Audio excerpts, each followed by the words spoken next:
সময়টা 1940 সালের দিক হবে। কাশী রামকৃষ্ণ মিশনের কয়েকজন সাধু গঙ্গায় স্নান করতে গেলেন এবং সেখানে একটি পাগলকে দেখলেন উলঙ্গ অবস্থায়, এবং সেই পাগলটিকে তারা ধরে আনলেন।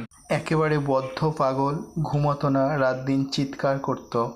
তাকে একটা ঘরের মধ্যে আটকে রাখা হয়েছিল এবং তাকে জোর করে ধরে সাধুরা ওষুধ খাইয়ে দিতেন।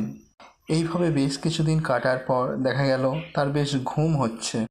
এইভাবে ধীরে ধীরে তার স্বাভাবিক স্মৃতিশক্তিও ফিরে আসতে লাগলো। প্রায় 3 মাস কেটে গেল। একদিন তাকে জিজ্ঞাসা করা হলো তার বাড়ি কোথায়। সে বলল বাড়ির ছাপড়াতে। কে আরও জিজ্ঞাসা করা হলো তার বাড়িতে কে কে আছে। সে বলল তার বাড়িতে 2টো বাচ্চা আর স্ত্রী আছে। তারপর তাকে জিজ্ঞাসা করা হলো যে গাড়ি ভাড়া দিলে সে কি বাড়ি ফিরে যেতে পারবে। সে হ্যাঁ বলল এবং তাকে গাড়ি ভাড়া দেওয়া হলো। এবং যাওয়ার সময় সে কান্নাকাটি করতে লাগলো এবং সাধুদেরকে বলতে লাগলো যে তোমরা আমার জীবন দিয়েছো, নবজীবন দিয়েছো এবং আমাকে বাঁচিয়ে দিয়েছো, নইলে আমি কোথায় ভেসে যেত। রাস্তার পাগলকে ধরে এনে রামকৃষ্ণ কাশী আশ্রমের সাধুরা তাকে সুস্থ করলো এবং তাকে বাড়ি পাঠিয়ে দিল।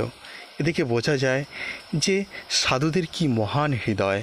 তারা সত্যি সত্যি নিজেকে ঈশ্বরের সন্তানই মনে করে এবং জগতের সকল মানুষকে সত্যিকারের ঈশ্বরের সন্তানই ভাবে।